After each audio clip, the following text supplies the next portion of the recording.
Today, it is my responsibility to interrupt a debate. Pursuant to the order, any matter required to dispose of Government Order 18 will be subject to a deferred recorded division later today at the end of the period for oral questions. Statements by members. On the Deputy, the Honourable Member for Saanich Gulf Islands. Thank you, Mr. Speaker, and what is undoubtedly my last opportunity to address the House in the Standing Orders 31 rubric for the next 60 seconds. I want to pick up on the debate we've been having today about changing our standing orders, and also pick up on the fine words of the member from Scarborough Agincourt in this place last week about how to improve decorum in this House. There are two things, Mr. Speaker, that could be done that would be salutary and don't require changing the standing rules. One would be for the Speaker to ignore the lists that come from whips. That's a matter of convention and not rule. The Speaker of the House could decide to, among all of us, standing as we will, take questions from any member. The second thing, Mr. Speaker, could go back to our written rules, which say no reading of prepared canned speeches. This would also improve decorum in the House and ensure that people who speak know what they're talking about. The last thing, Mr. Speaker, we all have in our power, and that's to behave ourselves as if our children were watching. Thank you. The Honourable Member for South Shore St. Margaret. Mr. Speaker, last October, this House unanimously adopted my motion M40 on dealing with abandoned and derelict vessels. In October, this was made a part of the Ocean Protection Plan.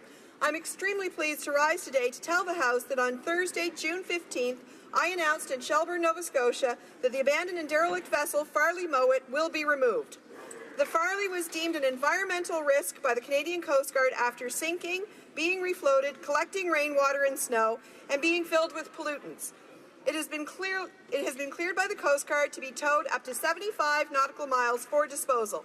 The removal of the Farley is an example of the hard work and dedication our government has to Canada's coastlines, protecting our waters, and ensuring they are safe and clean both for today and for future generations. I would like to thank the town of Shelburne for all of their work on this, as well as the Minister of Fisheries, Oceans and the Canadian Coast Guard, the Minister of Transport for the dedication to the safety of our waters. Here's to a Farley-free port of Shelburne for the Tall Ships Festival in August. Hey. The Honourable Member for Calgary Heritage. Mr. Speaker, I rise today to acknowledge the Canterbury Children's Choir, who will be embarking on a 2-week tour of Netherlands, Belgium, and France this July to commemorate Canada's contribution to the Great War. The Canterbury Children's Choir was formed in 1997 to enrich the lives of Calgary children through the wonder and power of music. Over the years, the choir has earned critical acclaim, awards, and a stellar international reputation for their excellence.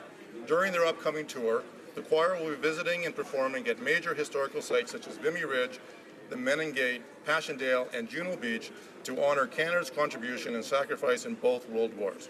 I know that the Canterbury Children's Choir will serve as excellent ambassadors on behalf of Canada.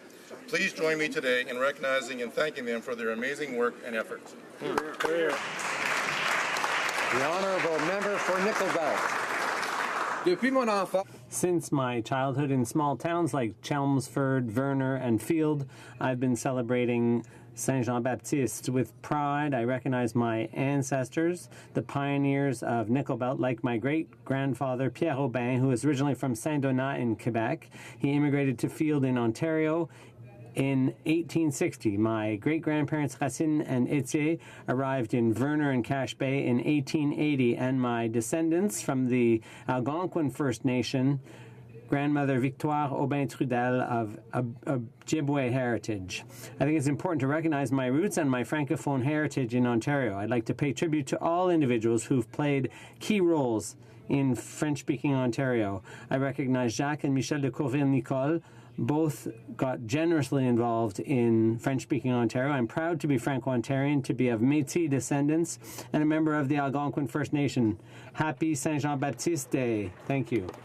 The Honourable Member for Vancouver East. On World Refugee Day, New Democrats recognize the struggle of people around the world forced to flee their homes due to war, violence, and persecution.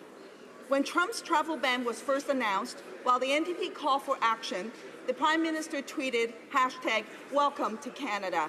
Well, we have recently learned that a 57-year-old woman lost her life attempting to cross the border into Manitoba. If the Prime Minister's hopeful words were matched with real action, such as suspending the Safe Third Country Agreement, a life might have been saved. Last week, for the first time in 33 years, Inland Refugee Society of BC turned away a family of asylum seekers due to the lack of resources. Without federal support, they will have to close their doors in the fall. What's more, the IRB is now adding 1,000 cases each month to the backlog of 24,000, and asylum claims could take 11 years to process. Still, the government refuses to provide additional resources to the IRB. To the Prime Minister, happy world. The Honourable Member for St. John's South Mount Pearl. The Governor General's Performing Arts Awards are given out every year in the categories of theatre, dance, classical music, broadcasting, popular music, and film. This year's recipients of the Lifetime Artistic Achievement Award are Jean Baudin, Yves Suy-Durand, Brigitte Hanchens, Martin Short, as well as Michael J. Fox. The recipient of the Raymond John Natition Award for Voluntary Service to the Performing Arts is William H. Lewin. And the recipient of the National Arts Centre Award is my friend Michael Bublé. It's been said that the arts, freedom, and creativity will change society faster than politics. Today, this House congratulates our true leaders. Thank you. Le Président. Honourable Member for Barrie, Springwater, Oro-Medonte. Thank you, Mr. Speaker. Today I want to share some news with everyone about how a young entrepreneur was shut down. A young girl named Lily, who lives close to my riding, was enjoying family time with her father. The two built a lemonade stand together. Lily's plan was to sell lemonade to her neighbors. And the 5-year-old started off doing just that, selling lemonade, but soon decided to give it out for free, along with water to passing dogs.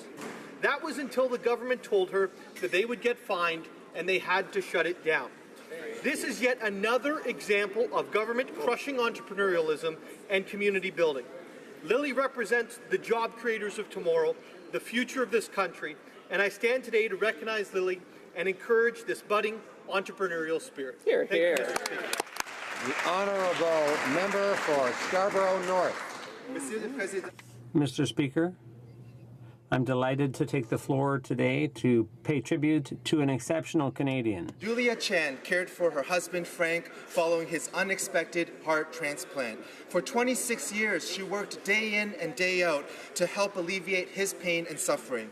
Following Frank's passing, Julia did not stop. All that love and compassion that she gave her husband extended to 400 seniors living in similar circumstances at the Yihong Garden Terrace. Residents described Julia as the heart of their community, and last month, the national nonprofit Canada Cares recognized her as the heart of our country. On May 6th, I joined the Honourable David Onley, Lieutenant Governor of Ontario, to present Julia with this year's National Family Caregiver Award. Canada is a better country thanks to people like Julia, who, through their generous devotion, help others. She's a brilliant example to all of us. Congratulations, Julia, on winning the National Family Caregiver Award. Thank you. The member for Pickering-Uxbridge.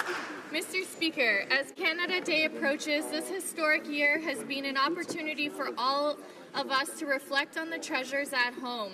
In order to gain an even deeper understanding of Canada, the member for Malpeque and I have decided to do a riding exchange visit. First, we thought we'd name it City Dreamer meets Country Mouse, but settled on Like an Islander in the City. We'll host each other in our respective urban and rural ridings, visit local treasures, sample local fare, and learn more about our region's specific, unique contribution to Canada. And Mr. Speaker, I've been told I will learn all about Aggie culture from my favorite Malpecker. As a new member and as a long-serving member, we each look forward to showcasing what makes our community so special. This historic year, let's appreciate the treasures at home and the role diversity has played in strengthening and enriching our Canadian identity. Here's to Canada 150. honourable member for Edmonton West. Thank you, Mr. Speaker. Edmonton has many amazing community leaders who help kids be kids, keep young adults on track, and keep the older of us young at heart. Today, I want to shine the spotlight on a community event hosted in Edmonton by the organization Play On. Every year, in partnership with Hockey Night in Canada, Play On sets up the largest street hockey tournament in the world, hosting tens of thousands of Canadians in cities across the country. The largest of those, of course, is hosted in parking lots of West Edmonton Mall in my riding of Edmonton West. Hockey has always been part of the great Canadian story, Mr. Speaker, so I want to today thank Play On's founder, Scott Hill, for keeping the story going. The NHL season may be over, but as long as organizations like this are on, future NHL Hall of Famers will always be ready to play on. Thank you, Mr. Speaker. The honourable member for St. Boniface, St. Vital. In mid-April, researchers at the St. Boniface Hospital Research Centre announced an important scientific breakthrough that can help in the fight against antibiotic-resistant bacteria. PEG-2S can help in the fight against antibiotic-resistant bacteria, was developed by doctors Grant Pierce and Pavel Dibrov and combats 2 of the top 10 antibiotic resistance priority pathogens. This antibiotic is novel in that it does not affect healthy cells. It only targets bacterial cells that act as a form of energy supply that help the harmful bacteria proliferate. Bien qu'il fait attendre. Although it may take another 10 years for this new drug to go through all the required steps before reaching drugstore shelves, this announcement is important for the global medical community. It's the first time in 30 years that a new antibiotic has been discovered. This is a reminder of the impressive work done every day by researchers at the St. Boniface Hospital Research Centre. The honourable member for Labrador. Ulakut Nakamik Okatatitiye. As Josie Kutsak of the Inuit Tapati Kanapati once said, Si vous la pas, Canada mute si vous la pas. Mr. Speaker, I stand in this House today as an Indigenous Canadian to honor National Aboriginal Day and speak in Inuktitut as we celebrate on June 21st. We are the first Canadians and Canadians first. As Canada celebrates 150 years of Confederation, many Indigenous people recall those years as a dark colonial period of our history. However, we celebrate what Canada has achieved on other fronts, at home and abroad. Much of our founding beliefs, our values, and history are weaved in the Indigenous knowledge and culture of Canada. Aboriginal Day is meant to recognize and reflect those shared and intertwined values. As an Indigenous Member of Parliament, I am proud of our leadership on reconciliation. Si vous la paix. Member for Calgary Nose Hill. Mr. Speaker, today is World Refugee Day, and on behalf of the Conservative Party of Canada, I call upon the Liberals to immediately develop a fully costed, transparent, sustainable plan to provide integration support for refugees, and in doing so, stop simply offloading costs for long-term refugee support to the provinces. Address the massive 45,000 case backlog of privately sponsored refugees. Establish a permanent standing subcommittee regarding internally displaced persecuted groups. Address the severe crisis in asylum claim processing times at the IRB. Stop turning a blind eye to the border crossing crisis in places such as Emerson, Manitoba. Pressure the United Nations to eliminate institutionalized discrimination of persecuted minorities within the refugee selection process. Make the Rainbow Refugee Assistance Program, established under our former Conservative government, a regular, ongoing program. On World Refugee Day, I affirm that the Conservative Party of Canada will continue to be a voice for the protection of human rights and the world's most vulnerable. The Honourable Member for Montarville. Mr. Speaker, I'd like to introduce George Barmaxes, a good family man. He was the first refugee from Syria to be resettled in my riding of Montarville. 1 year later, George's family is all settled in, thanks to the ongoing support of his parish families. He's very fluent in French, and fortunately his brother and his family have come and joined him here. In my riding, Family Matters, which brings me to Stelpro, a family business that chose to set up shop on the South Shore, a pioneer in the manufacturing of heating and ventilation systems. George has been working at Stelpro, and this is a success story, a concrete example of the success of inclusiveness and resettling Syrians in our areas. Thank you. Mr. Speaker, last Saturday, I once again had the pleasure to march in the Queen City Pride Parade. Despite rain, attendance was larger than ever, including a strong NDP contingent. The NDP is proud to have been the first party to call for the legalization of homosexuality, the first with openly gay candidates and MPs, and the first to support gay marriage. This year, Amnesty International led the parade in Regina to highlight the need for visas for LGBT refugees. I hope that the member for Regina Wascana, who also marched in the parade, took note of this call for government action. Finally, I want to invite the member for Regina Qu'Appelle to join the parade next year so that we can have all three of Regina's MPs from all three major political parties marching to support equal rights for everyone.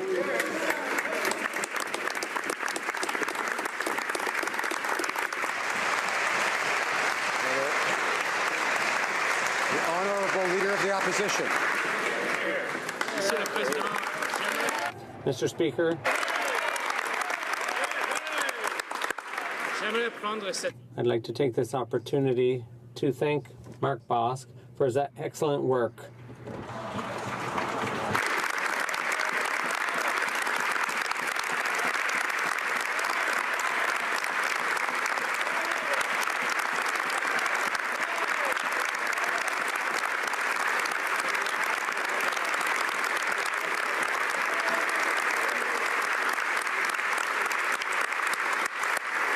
Served as acting clerk of this House since 2014 and deputy clerk since 2005. I was very fortunate to work with him during my time as Speaker. His guidance, his advice, and his love of this place are truly second to none.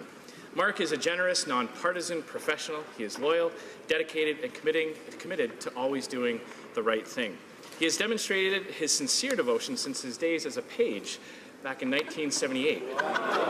In addition to being recognized by his colleagues all around the globe as president of the Association of Secretaries General of Parliaments, Mark is the co-editor of the second edition of the House of Commons Procedure and Practice, known around here as O'Brien and Bosk.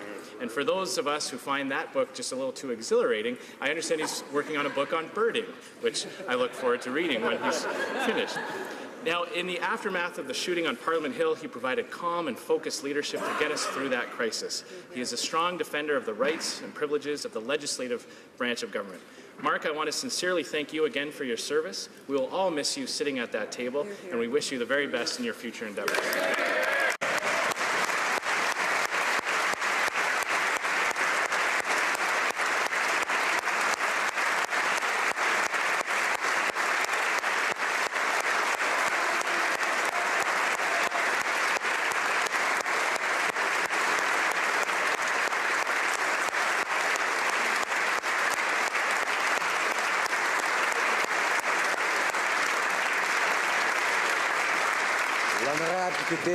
The Honourable Member for Acadie Bathurst. Mr. Speaker, Canada has a long history and humanitarian tradition of providing assistance and protection to refugees from around the world. Open arms and open hearts, they can help create the foundation for a successful transition into Canadian life. Each member in this House knows how important it is for communities across the country to foster a welcoming spirit toward newcomers, and that includes refugees. World Refugee is also a great day to recognize the important and generous work done by those who sponsor refugees and help them settle, integrate, and succeed in Canada. Réussir au Canada. These individuals truly embodies Canada's values of compassion, openness, and diversity. Sadly, Mr. Speaker, there are negative and hateful voices towards refugees that do not represent the majority of Canadians or our values, and we will not let those voices discourage us. I'm honoured to work with Canadians and all members in this House to ensure our country remains open and welcoming to newcomers and refugees. Merci, Monsieur le Président. Thank you, Mr. Speaker.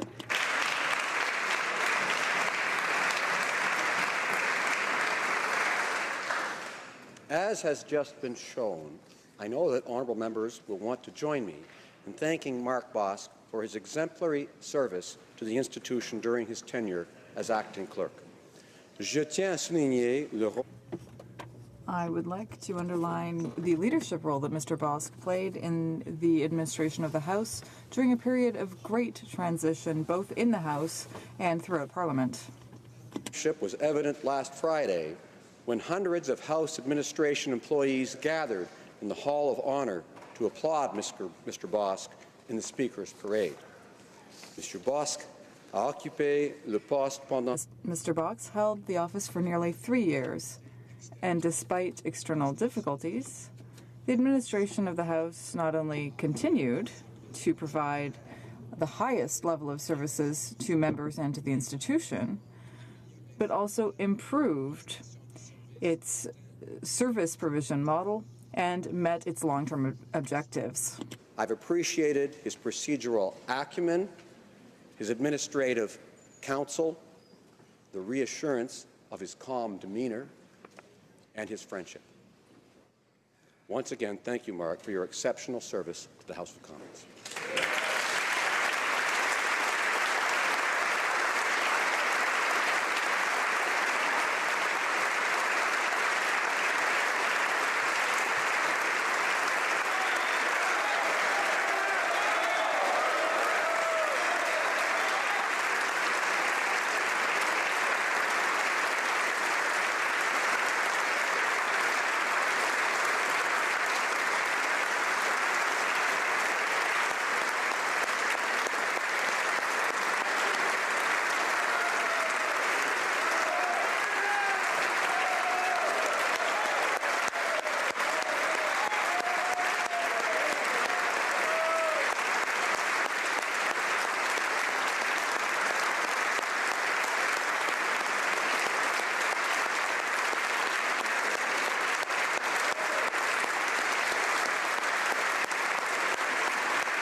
Questions orales, oral questions. The Honourable Leader of the Opposition.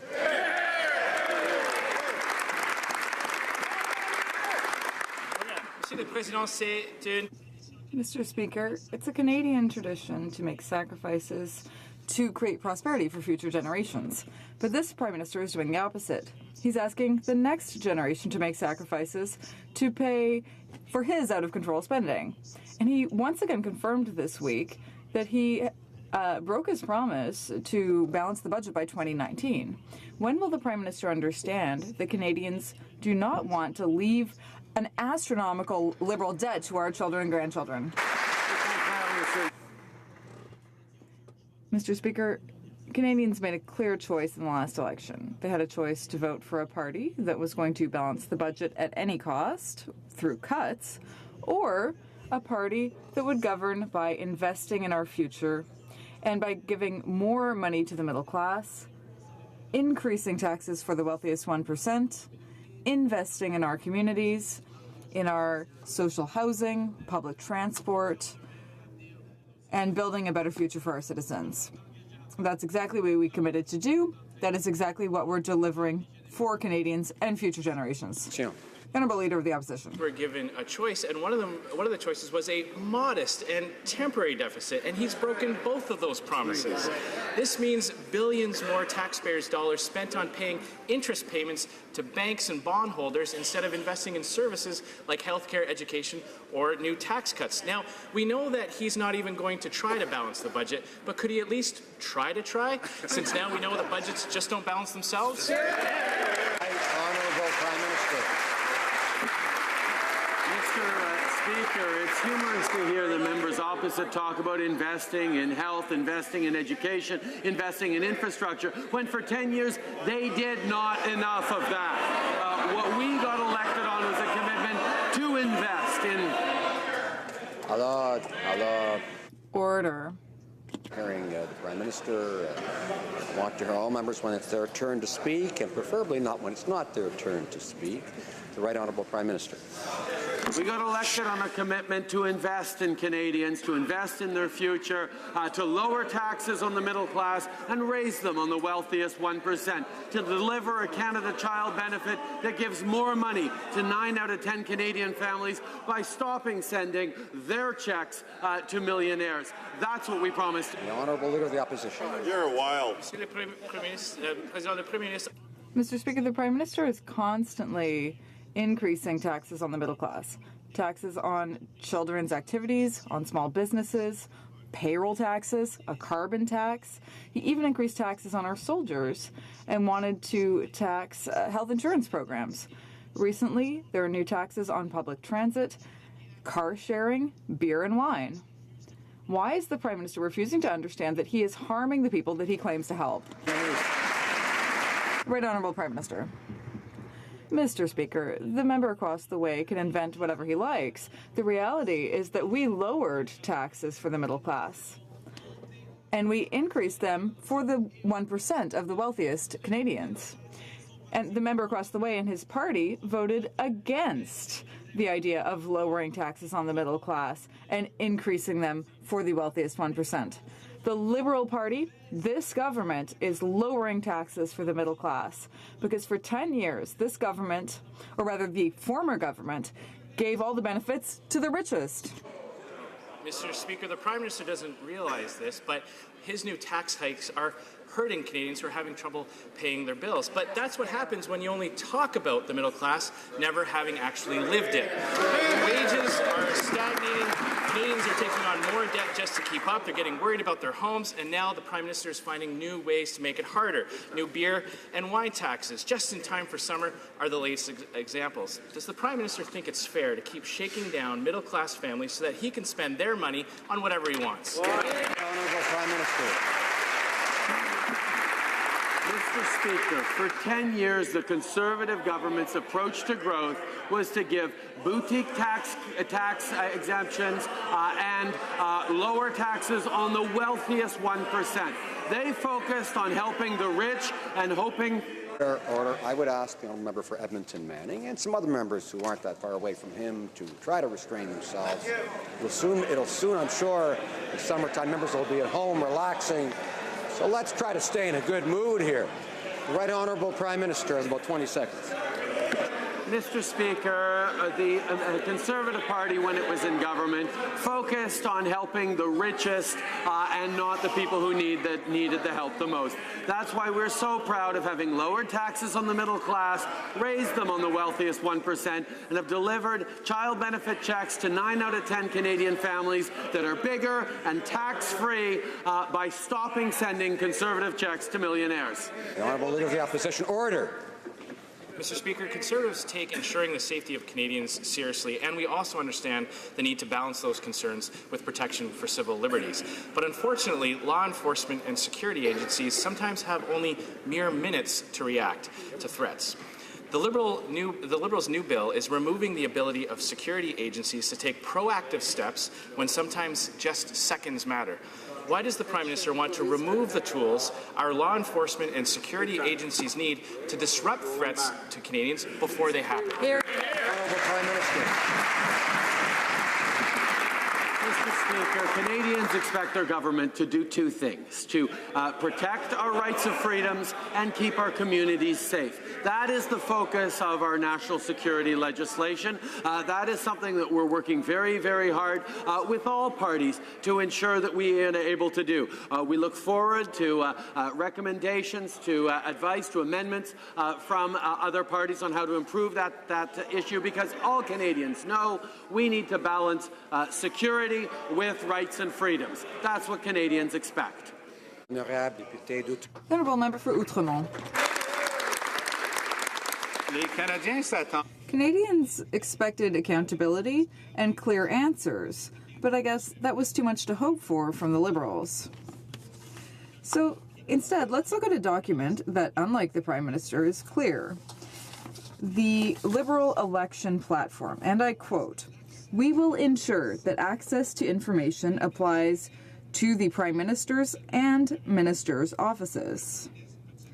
Can the Prime Minister explain what he didn't understand in his own promise? Right Honourable Prime Minister. Mr. Speaker, we are improving government transparency and openness by bringing forward some of the most significant changes to the Access to Information Act since 1983. We're giving the Commissioner the power to order the provision of government information, and we are including a proactive and legislated process for the Prime Minister's office, the Minister's office, and administrative organizations that support Parliament. We are committed to making the Parliament more open, more accessible, and more transparent, and that is exactly what we're doing. The Honourable Member for Outremont. Entirely possible that the Prime Minister doesn't understand some of the things he says, but is he actually telling us today that he didn't understand his own electoral platform, Mr. Speaker? Just reading the lines. Here's the wording of the promise again, quote, "We will ensure that access to information applies to the Prime Minister's and Ministers' offices." Oops. Hashtag real change. When the Prime Minister broke his promise on changing the voting system, he blamed the opposition. What's his excuse this time? Right Honourable Prime Minister. Mr. Speaker, unlike what the member opposite says, we are expanding the Act to include a system of legislated proactive disclosure for Minister's office, the Prime Minister's office, administrative institutions that support Parliament, and others. We are, as we always have been, raising the bar on transparency and openness with the first and the significant changes to the Access to Information Act, the largest changes made since 1983. We continue to demonstrate to Canadians our commitment to openness and transparency, and we will keep delivering on that. Honourable Member for Outremont. There's a term for someone who commits to something in writing and then reneges on that commitment. It's called a con job, Mr. Speaker. When the Prime Minister got caught selling access to himself and his ministers in exchange for donations to his own political party, he decided to let the media attend rather than put an end to the sketchy practice. But last night, he kicked the media out. So, will there be any consequences for the Liberal Party after they broke the Prime Minister's rule on cash for access fundraisers? Right Honourable Prime Minister. Mr. Speaker, the federal level of government is among the toughest laws on fundraising of any level of government in this country. We will. Order. I cannot hear Prime Minister. I can't hear the answer.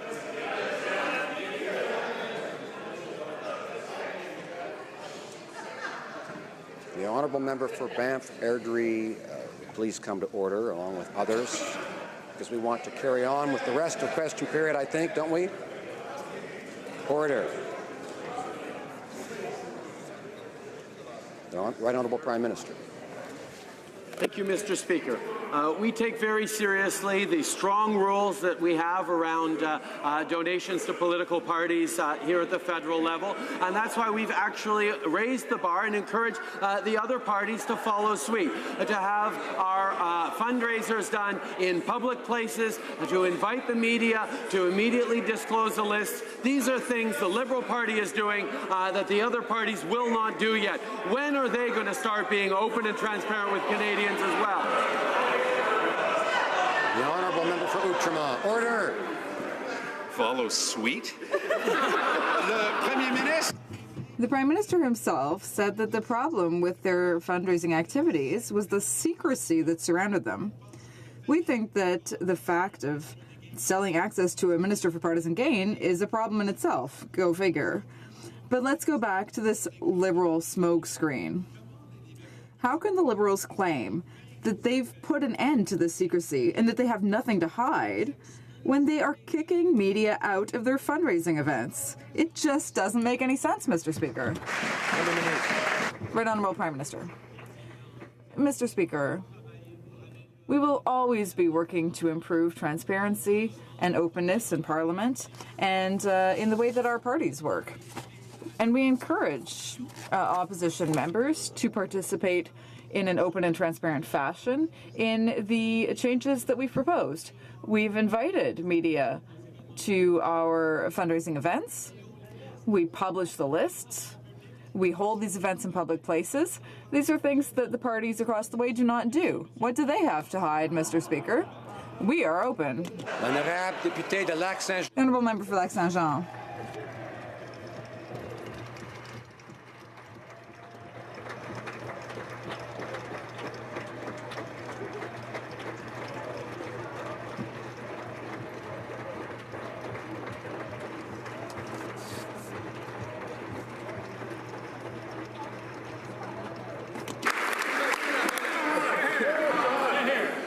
Ça fait juste me rendre la tâche plus difficile d'être un peu... Well, this is just going to make things harder for me, Mr. Speaker.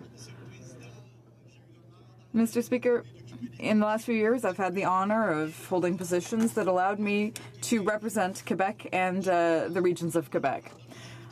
I am one of the longest-standing ministers for economic development for Quebec regions, and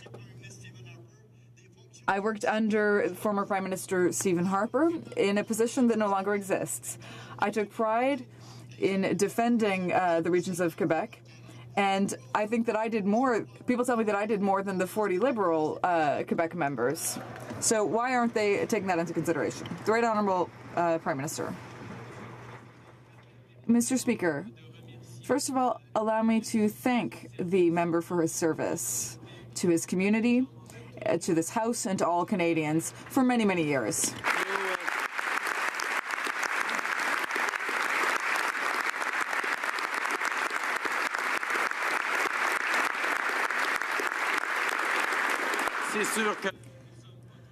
Of course, we don't always agree on many issues, but we always agree that we need to be there to defend our own values and communities. That's what I'm proud to do as a Quebecer, and that's what he was always proud to do. And I know that everyone in this House will be sad to see him go, because he really helped us in our passion for defending our country. The Honourable Member for Lac-Saint-Jean. Mr. Speaker, I had the honor of being the mayor of a small town with 10,000 people, the town of Roberval, and that was before I came here. Small towns should also have their voices heard, Mr. Speaker. We've heard big announcements of $2 billion, $4 billion for infrastructure, and big projects of $100 million or having access to this infrastructure bank. But what about these little towns? The Prime Minister says that everyone is covered, but that's not the case, Mr. Speaker. How can small communities all across Canada find a voice with this government, not just Edmonton, Calgary, Vancouver, Montreal, and Toronto? Minister of Infrastructure and Communities. Mr. Speaker, we are very proud of putting forward an agenda to build and rebuild Canadian communities of all sizes, regardless. $2 billion dedicated funding for small communities, water and wastewater funding that has primarily gone to build water wastewater system in the small communities, and 80% of the funding approved under Small Communities Fund has gone to communities with a population less than 15,000 people. That's exactly what we're focused on. We want to help all communities, large, mid-sized, and small towns and hamlets. Thank you, Mr. Speaker. Member for Lakeland. Mr. Speaker, this Prime Minister is close to passing Canada's all-time per capita spending record, but unlike his predecessors, his out-of-control spending is without a global recession and without a large-scale military conflict. The Liberals spend and spend while nickel and diming everyday Canadians and forcing tax hikes on the most vulnerable. The deficit is already 3 times what the Liberals promised, and they have no plan to get it under control. Can the minister tell Canadians when the budget will be balanced? Yeah. Mr. Speaker, I want to be very clear with this House. We have a plan, and that plan is working. What we've seen over the course of the last year and a half is that our economy is doing significantly better. Over the last 3 quarters, as an example, we have 3.5% real growth. More than 250,000 full-time jobs have been created over the last year. What we're seeing is a real improvement in our economy, which is helping families across this country. That's exactly what we set out to do, making a real difference for Canadians today and tomorrow. The honourable member for Lakeland. Order. Not an answer. And Mr. Speaker, former parliamentary budget watchdog Kevin Page said the Liberals' spending patterns are like his weekend golf swing. loose, and all over the place. Worse, Page said Canada's fiscal analysis is among the weakest in the G7. The Liberals' only plan is to slap even more taxes on Canadians who already can't afford it. The Liberals spend billions overseas, hundreds of thousands on big self-centered perks and cardboard cutouts. Their priorities are out of whack. It's ridiculous. When will they finally be responsible, keep their word, and stop risking the economic futures of young Canadians? Mr. Speaker, the reason the IMF and the OECD look at Canada and say that we're making a real difference is because they can see the impact that we are actually having on young Canadians, creating jobs for people. So more than 250,000 full-time jobs over the course of the last year and a half, the best record in many years. That's exactly what we set out to do. We are seeing better economic outcomes today, and what that's going to prove is that we're showing real benefits for Canadians today and tomorrow. The Honourable Member for Louis Saint Laurent. Thank you, Mr. Speaker. Yesterday, the Minister of Finance met with his provincial counterparts, and what did they talk about? Well, taxing marijuana. Wow, that's real progress in society, eh? Very far from the priorities of Canadians. Now, Mr. Speaker, I'm a good sport. I recognize that he has expertise in taxes. He invented the Liberal carbon tax. He increased the weekend tax on alcohol, and he also added many other taxes and eliminated other tax credits. But seriously, is taxing marijuana a good thing for Canadians? Honourable Minister of Finance. Mr. Speaker, we have very important goals where cannabis is concerned. We want to create a situation where criminals are not in the market and where children are protected. That is our goal.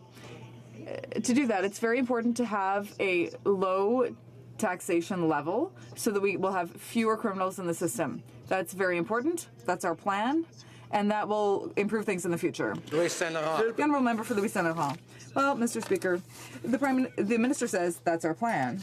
But 2 days ago on Global, he said, very irresponsibly, that he had no idea when the government would balance the budget again. This is the first time that he said something so silly. Now, the Finance Minister is a serious man who is a seasoned veteran of the private sector.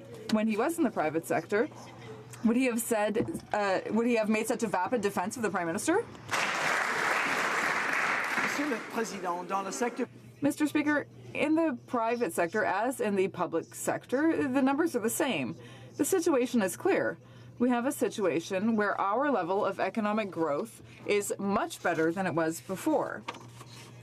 We, in the last 3 quarters, have had a growth rate of 3.5%. That's a very good situation. And the employment level for young people and Canadians is also important in our country. So our plan for the economy is working for our country. Honourable Member for Belleuil-Chambly. Mr. Speaker, after having voted in favour of Bill C-51 from the Harper government, the Prime Minister is finally bringing forward the promised reforms, but unfortunately they're incomplete. The new bill may have a new name, but it's only a cosmetic change. It doesn't protect the information shared by national security organizations. So why hasn't the minister corrected one of the most controversial aspects of the former Bill C-51? Mr. Speaker, in the election, we laid out a very detailed program for how we would deal with Bill C-51, and today we have implemented exactly that. It's contained in Bill C-59 before this House, which is in addition to the Committee of Parliamentarians, which is in addition to the funding for counter-radicalization, which is in addition to the most extensive consultations in Canadian history. We have listened carefully to Canadians, and we've implemented their advice. The Honourable Member for Belleuil-Chambly. Give parliamentarians that doesn't have full access, a consultation that took nearly 2 years while CSIS continued to use these new abusive powers they have. Mr. Speaker, the promise was to fix a bill as a way to hide from the fact that they endorsed the Conservatives' draconian agenda. And Mr. Speaker, the federal court ruled a few months ago that it was illegal for CSIS to retain bulk metadata. And what we see in C-59 is simply formalizing and legalizing what the court deemed illegal. illegal. Can the minister explain where in the consultations he was told by experts and Canadians that that was the right thing to do? The Minister of Public Safety. Mr. Speaker, in his judgment last fall, Justice Noel of the federal court indicated that the CSIS Act, in his view, was out of date in relation to new technology and other developments over the last 25 years. We have taken his judgment to heart and, in fact, implemented in this legislation the kind of framework to ensure that the law and the Constitution are properly respected. The difficulty, Mr. Speaker, is that Canadians have made it very clear that they don't trust the NDP with their safety and they don't trust the Conservatives with their rights. Honourable member for Carlton Trail, Eagle Creek. The Liberal parade of partisan appointments knows no bounds. Dwight Duncan, former Liberal Finance Minister and Liberal appointment as chair of the Windsor-Detroit Bridge Authority, is using his position to take partisan swipes at leaders on both sides of the border. Shame. One wonders when he has time to oversee the construction of the Gordie Howe Bridge. The Prime Minister's personal directive to public office holders is clear. They must refrain from expressing partisan views. Oh. Why don't the Liberals appoint someone who can stick-handle this project without annoying everyone on both sides of the border? The Minister of Infrastructure. Mr. Speaker, the chair of the WDBA was appointed a year ago through an open, transparent and merit-based selection process. And he brings considerable amount of experience to this important position as a result of his diverse career accomplishments both in the private sector and in the public sector. And his in-depth knowledge about the Windsor-Detroit region and his lifelong residency in the region is an asset. He has apologized for his comments, and I accept his apology. For Barry Innisfil. Well, Dwight Duncan is in an apologizing mood, Mr. Speaker. Maybe he could apologize for working with Dalton McGuinty and Kathleen Wynne for turning Ontario into a have-not province while he was finance minister. Right. With construction of the $4.8 billion bridge set to start next summer, Duncan has been preoccupied on social media, gushing over Liberals and attacking anyone who isn't. He admitted his inappropriate, and reckless tweets and comments were an obvious lack of judgment. So will the Prime Minister show some good judgment for once and fire this partisan political hack? Honourable Minister of Infrastructure and Communities. Mr. Speaker, the Gordie Howe International Bridge is a very critical trade corridor between Canada and the United States. And 30% of the surface trade between Canada and the U.S. goes through this corridor. We are focused on getting this crossing built, and that's exactly why we appointed Mr. Duncan to undertake this, the board, and also make sure that we are on time and on budget. Thank you, Mr. Speaker. The Honourable Member for Mégantic-Cléran.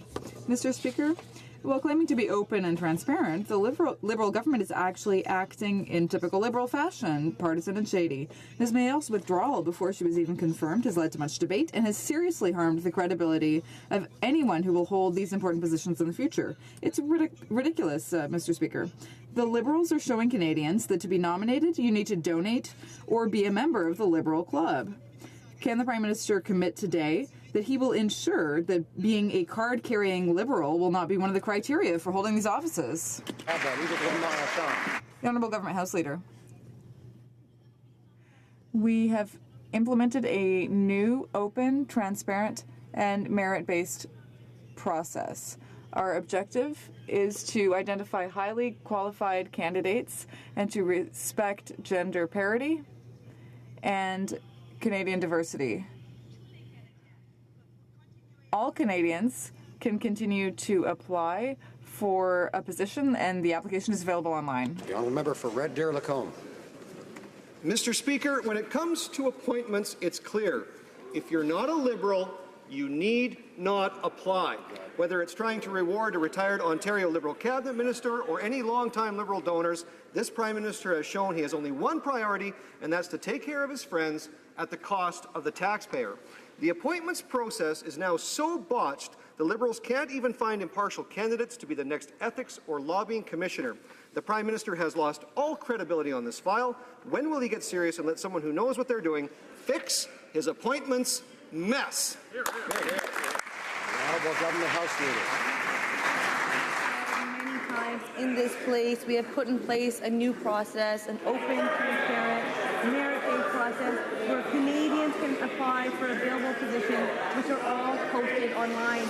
And I encourage all members to look into their communities, to encourage Canadians who are wanting to serve this country in many different capacities. We know the important work that these positions do for our country. We are looking for Canadians from coast to coast to coast. We are looking at gender parity. We are looking at bilingualism. This is an amazing opportunity, and all members can be part of this to get Canadians to apply. The Honourable Member for Vancouver East. For the first time in its history, Inland Refugee Society of BC was forced to turn away a family asylum seeker because the Liberal government refused to provide them with any support. The Liberals refused to suspend the Safe Third Country Agreement, preventing asylum seekers from crossing at official points of entry. And last week, we learned that asylum wait times could hit 11 years long.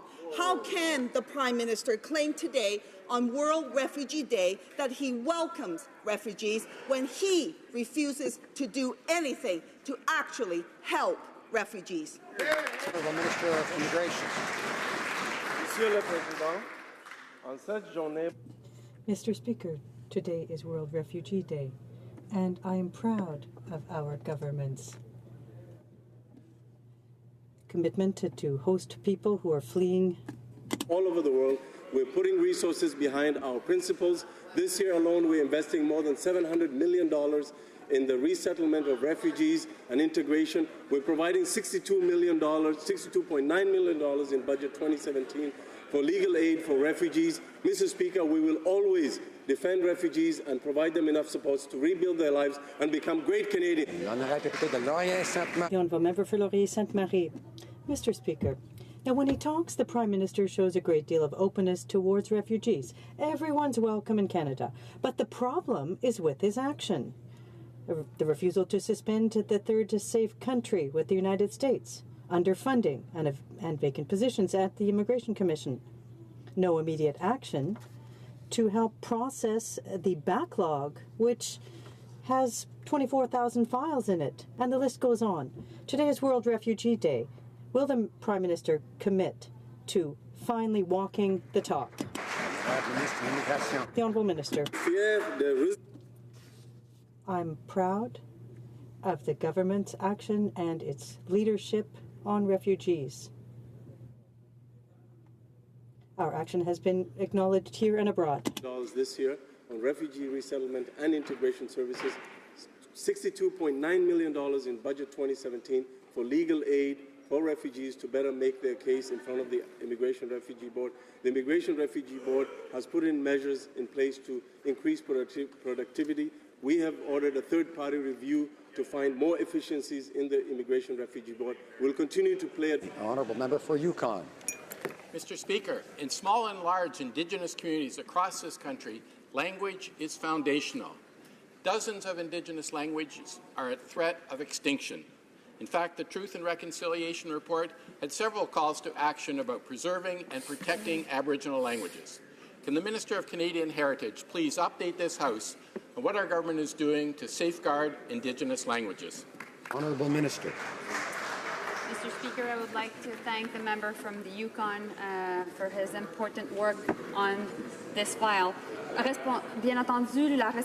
Clearly, the responsibility that we have to protect and promote Aboriginal languages is a priority for our government. Leaders of the national Indigenous organizations, we made a declaration of intent to collaborate on the co-development of a first legislation to support and protect these important Indigenous languages. By helping to preserve and restore Indigenous languages, our government is following through its commitment on to building a new nation-to-nation relationship in the spirit of reconciliation. The Honourable Member for Barrie, Springwater, Oromo-Danton. Thank you, Mr. Speaker. When it comes to the Norsat sell-off, the Liberals are betraying Canadian interests. Contrary to what the Prime Minister says, this is a threat to our national security and that of our closest allies. Red flags have been raised in Washington, but not in the Prime Minister's office here in Canada. When will the Prime Minister put the security of Canadians before the interests of his friends in Beijing? Hear, hear. Parliamentary Secretary for Economic Development. Mr. Speaker, the security of Canadians is our absolute priority. All transactions under the Investment Canada Act are subject to a multi-step national security review process. We can confirm, Mr. Speaker, that this process was followed with respect to Hytera's proposed acquisition of Norsat, and there are no outstanding national security concerns under the Act. Throughout the process, security agencies had access to all pertinent facts and information and intelligence. They made that recommendation on this basis. Mr. Speaker, we never have and we never will compromise national security. The Honourable Member for Richmond Arthabaska. Mr. Speaker, on Norsat, a company making equipment used to keep us and the Americans safe, the Liberals neglected it. The Chinese didn't want a complete review. The Prime Minister said, no problem, we won't do one. This isn't a poker game. We're talking about Canadians' national security.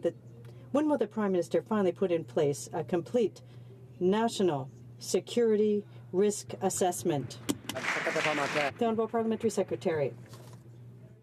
Mr. Speaker, we take national security very seriously, and all examinations under the Investment Canada Act are subject to a multi-step national security review.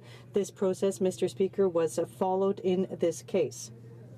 The national security agencies conducted an examination and confirmed that the guarantees put in place respect our high standards. No transactions, Mr. Speaker, would have taken place or ever take place unless our security is complied with. Mr. Speaker, to appease China, the Liberals approved the sale of BC's largest chain of retirement homes to Anbong Insurance.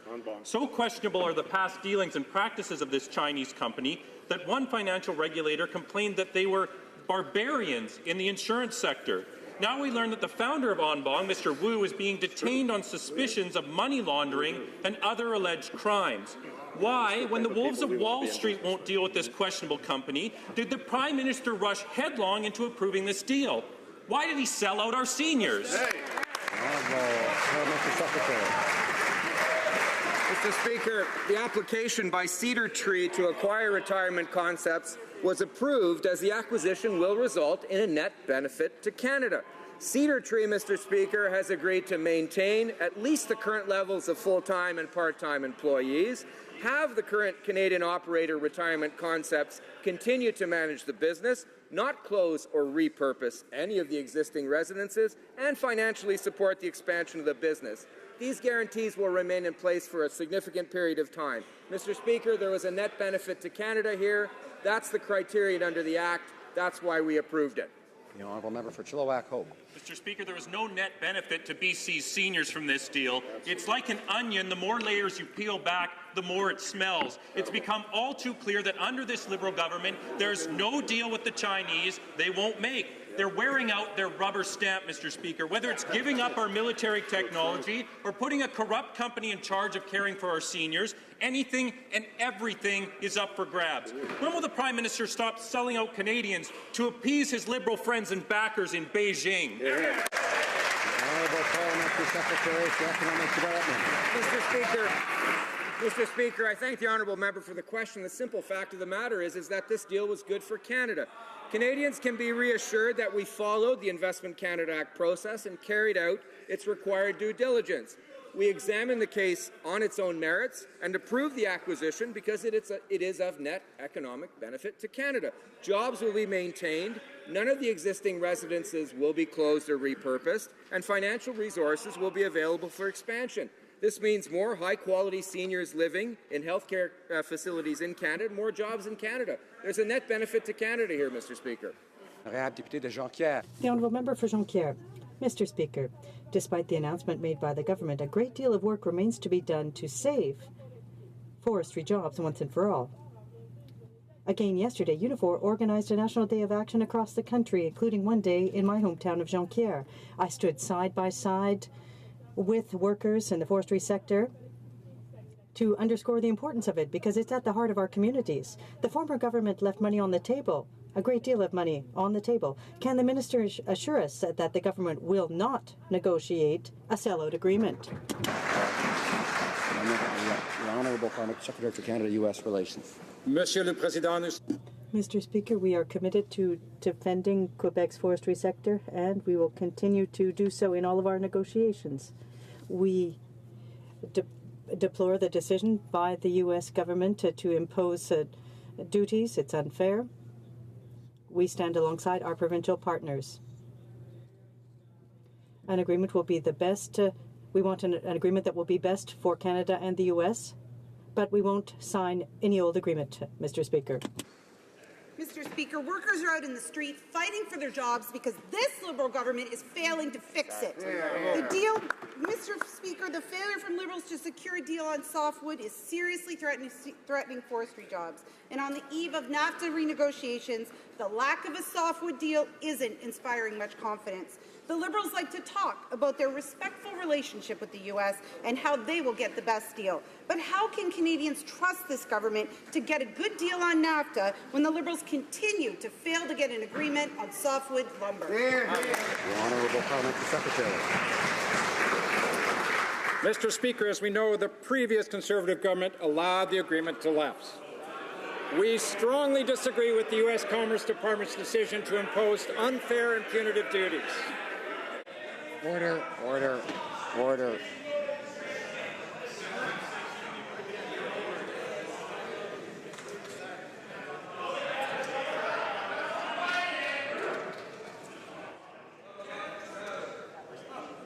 Order. The Honourable Parliamentary Secretary has the floor. Mr. Speaker, we will challenge this U.S. decision in the courts, and we will win, as we've done on every past occasion. The Prime Minister raises softwood lumber with the President Trump at every opportunity, just as the Minister of Global Affairs and Trade does.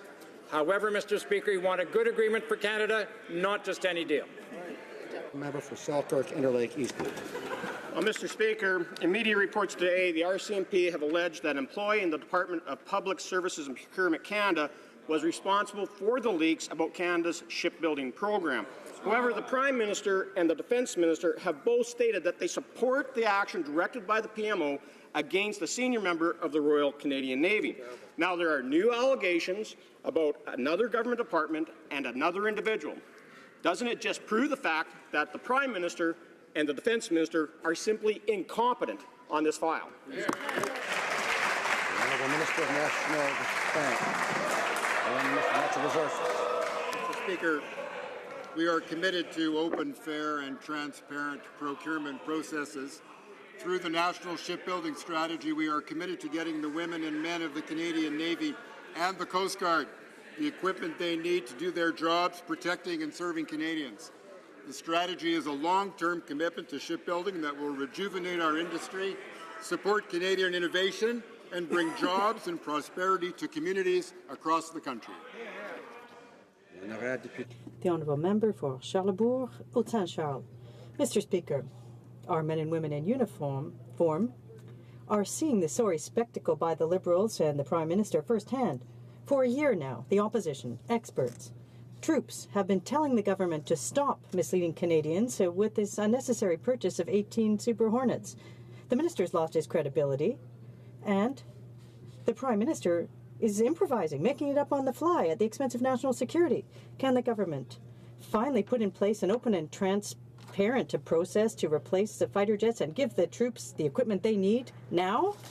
National Defence. Mr. Speaker, I was very proud to be able to, on behalf of the government, announce our new defence policy that we'll be purchasing not 65 fighter aircraft, but 88, Mr. Speaker, to making sure that we have a full, transparent competition to replace the entire fleet. We're investing into our legacy fleet as well. And, Mr. Speaker, yes, we do have a capability gap to making sure that we need to fill this, to making sure that the Air Force has all the planes necessary to meet all their commitments simultaneously. Thank you, Mr. Speaker. Honourable Member for Calgary Nose Hill. Speaker, the government's rush to process Syrian refugees has resulted in a backlog of almost 45,000 privately sponsored refugees. And this means that many of the world's most persecuted, including Iraqi Christians, Yazidis, and LGBTQ+, many of whom are internally displaced and cannot survive the process of getting onto a UNHCR list, remain in peril even though Canadians have fundraised to bring them to Canada. Why is the Prime Minister turning his back on both generous Canadian donors and persecuted minorities? Honourable Minister of Immigration. Monsieur le Président, Mr. Speaker, I'm proud of the results our government has achieved and its leadership when it comes to refugees. This has been acknowledged by Canadians and across the world. This year we will have allocations of 40,000 people for protected persons and refugees. That includes 25,000 resettled refugees from abroad, which is double what that party and that member committed to. 16,000 privately sponsored refugees, which is almost quadruple what that party and that member committed to. We will take no lessons on refugee resettlement from that member and that party, Mr. Speaker.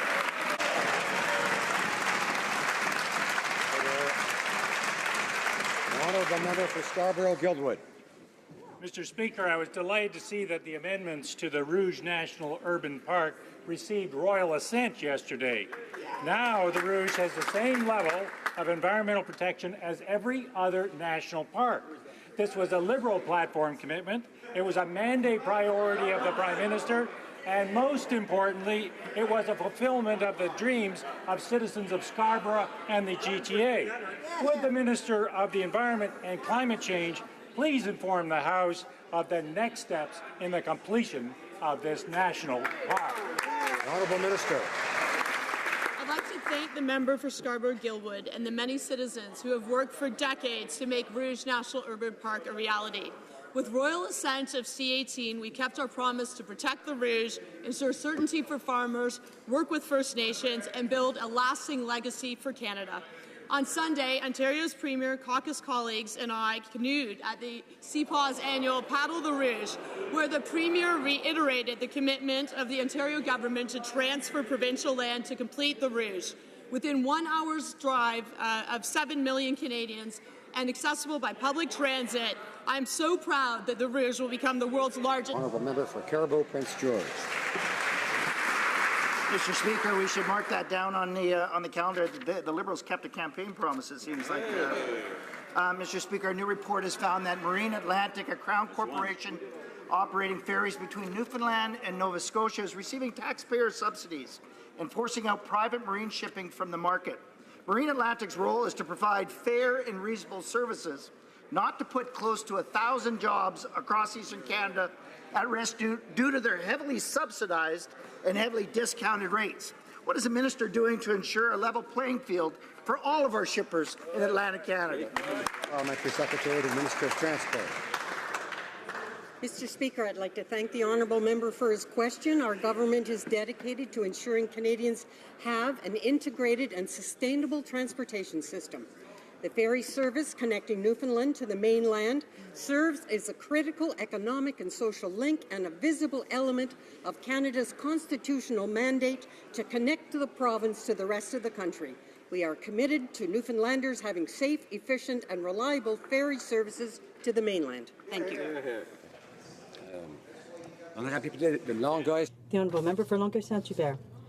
The government's incoherence never ceases to astonish us. In Canada, the only hybrid electric minivan available is a Chrysler Pacifica, built here by our unionized workers in Windsor. A wonderful opportunity for the National Capital Commission to pick some up and put them on display for all the tourists coming here for Canada's 150 celebrations, even here right out in front of Parliament. But no, it won't happen.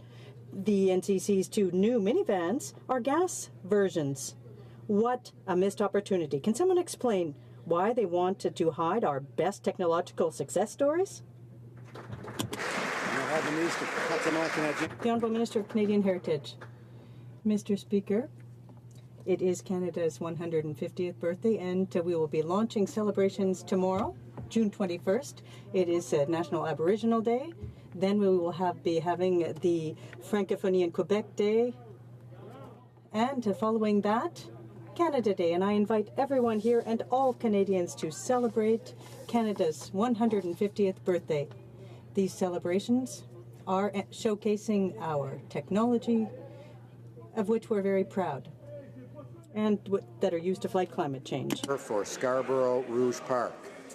Mr. Speaker, there are over 65 million refugees fleeing persecution around the world.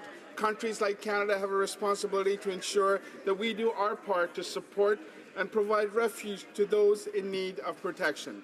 On this World Refugee Day, can the Minister of Immigration, Refugees and Citizenship please advise this House on the government's commitment to refugee resettlement? Well, Minister. Monsieur le Président, Mr. Speaker, I wanted to thank the honourable member for Scarborough Rouge Park for his work on defending refugees.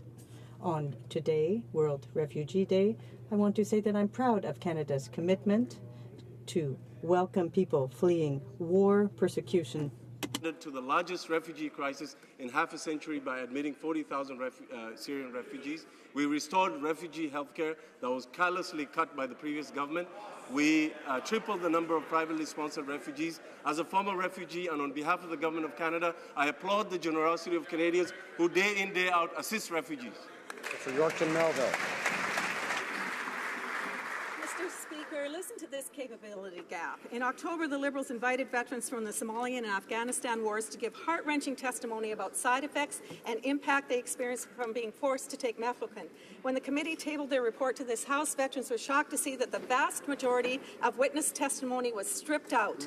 On this side of the House, we stand with veterans, and that's why we tabled the witness testimony, so Canadians can hear the truth.